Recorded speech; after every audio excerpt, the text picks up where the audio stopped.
Hi, everybody. I want to talk to you about a particularly powerful manipulation strategy used by narcissists. It's called deliberate misinterpretation, and that is exactly what it sounds like. They purposefully misunderstand and misrepresent the things you do and the things you say, which would normally make people look like an idiot. Um, and it does make people look like an idiot. But then when they're up and in your face about it, it really seems like this person just legitimately doesn't understand or get what it is that I'm trying to do or say. Uh, and it's a very common tactic. My narc uses it all the time. As a matter of fact, we had a big to do about this 2 weeks ago. My son is old enough; he's 9, where he should, I think, he should recognize that as parents, we never pick him up past 5:30 from his after-school care.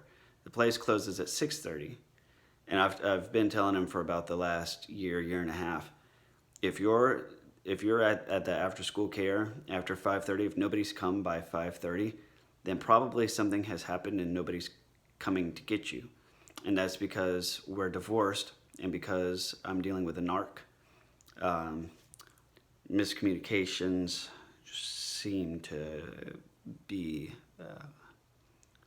a problem, right? Which results in my son not getting picked up like he should. Now, there are times I am ADHD, and that poses a challenge because when my routine gets interrupted, it's very hard for me to think about non-routine things. And she knows this. She has known this for quite some time, and yet still magically doesn't understand it.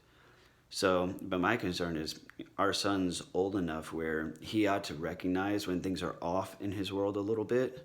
Like, oh, it's 5:30 and nobody's come to get me. There's a real possibility that somebody might not be coming to get me at all, and I need to raise a red flag to somebody and get some parents contacted.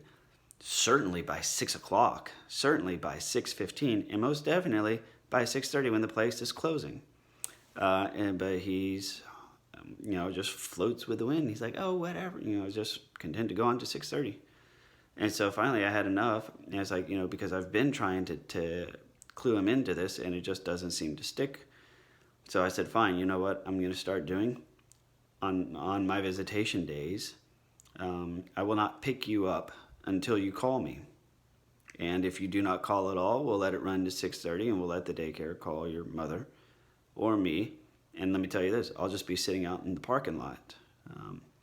So if you want to call your mom, that's fine. I'm going to come get you anyways, and we'll let your mom be mad and let your mom deal with you.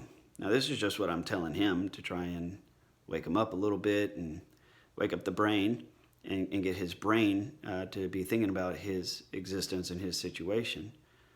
And of course, I clued her into doing this. I said, I'm concerned that he's not aware that if it's 5:30, if it's 6, 6:15, 6:30, nothing, no alarms go off in his head at all. And it would be different if I've never had this conversation, but I've been telling him this, and it still doesn't stick.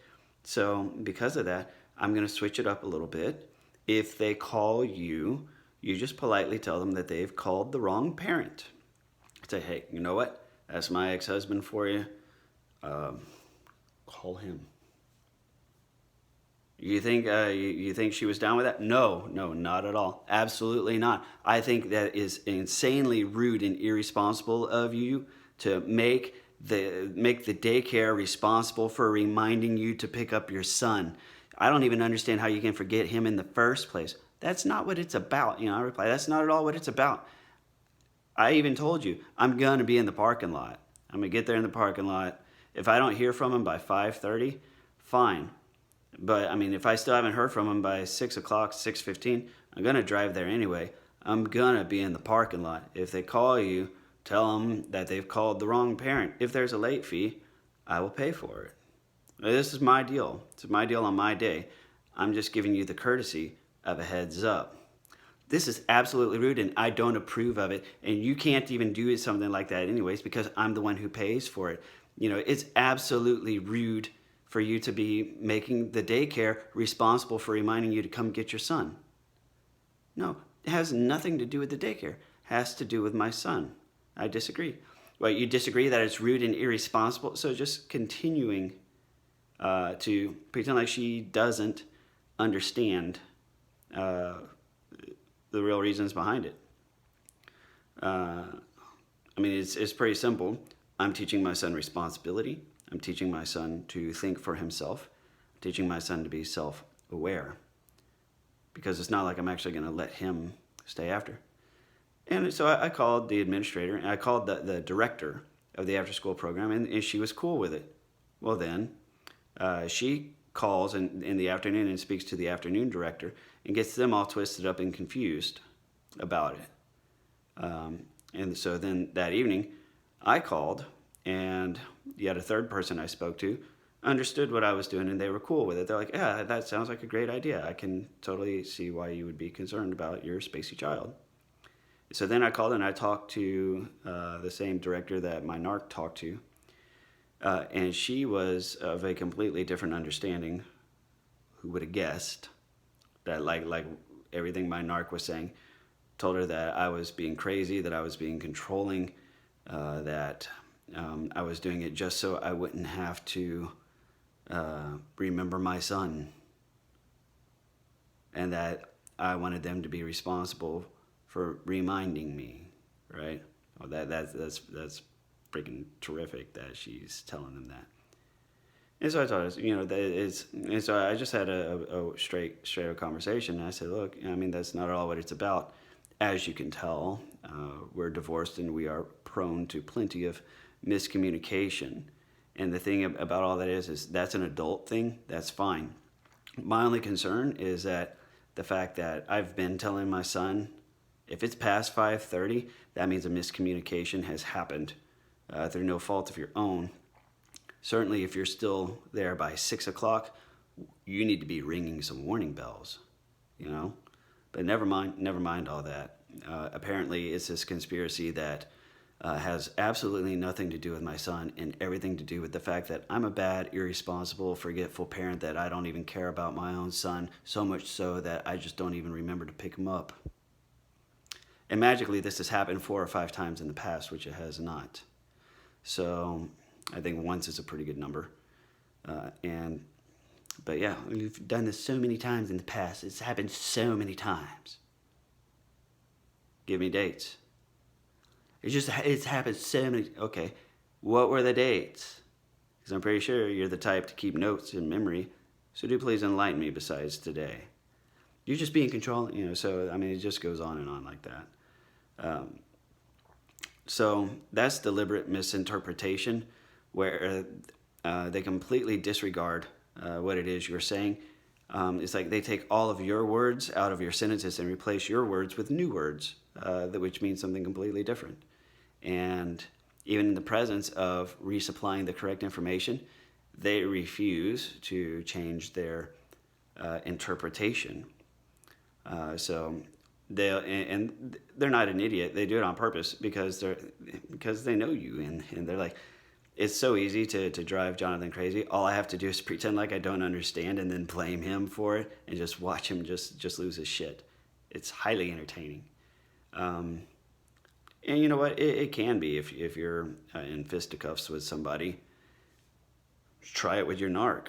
Try deliberately misinterpreting what your narc says and just watch them go at it. I've done that before. And what's also fun is to take some of their electronic messages and send a copy and paste it right back to them and watch them argue with themselves. It's highly amusing. But that's for another day. You don't win anything doing that. All you do is perpetuate a conflict. But at least it's not emotionally draining for you. It's entertaining for you because you're literally watching somebody message themselves and respond to their own messages.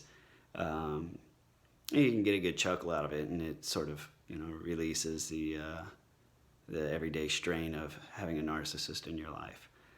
So what can you do about deliberate misinterpretation? Well, you can do one of two things. the best thing I recommend is exactly like what I did, and call and talk to the other people who are involved in a situation if it involves more than just you and the narc. As a matter of fact, you be proactive about it. So anything that you're about to do on your own that doesn't involve the narc, that you know they're going to be upset about, talk to everybody ahead of time. Get everybody on the same page ahead of time. Don't go to your narc for permission or approval. You do it first. You do things on your own. Then you just tell your narc how it is. And if they come back like mine does and says, I absolutely don't approve of this. Okay, well, I'm still doing it. It's already done, so it doesn't really matter. And that's it. It's about all you can do. If they're deliberately misinterpreting, then, you can just say, well, I've told you plain as day what it is I'm doing. If you don't understand that, I can accept the fact that you don't understand what I'm saying. I've come to accept the fact that you deliberately misinterpret what I'm saying to start a conflict. I've come to accept that. I'm totally fine with the fact that you're purposefully misunderstanding just for the sake of starting a fight. And I don't care. So take that attitude somewhere else, not me. Take it to a different supply, not me, because it's done. There's really nothing you can do to change it. And let that be that. And if they continue on, then you say, wow, you're really pathetic. You know that?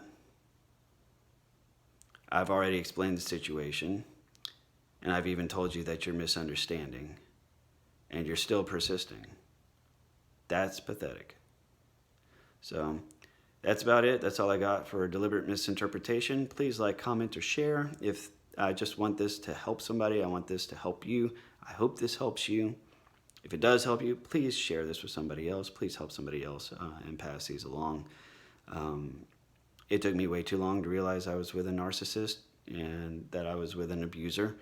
And I'm sure it's been the same with you as well. But here you are on your channel, and I'm going to help you do some battle with some really terrible people. So do please check out my other videos. And like I said, if it helps you, please let me know. I want to hear from you guys. Please put stuff down in the comments. Reach out to me, talk to me. I want to help. I want to help you, and I want to help others in your life. So thank you very much, and God bless.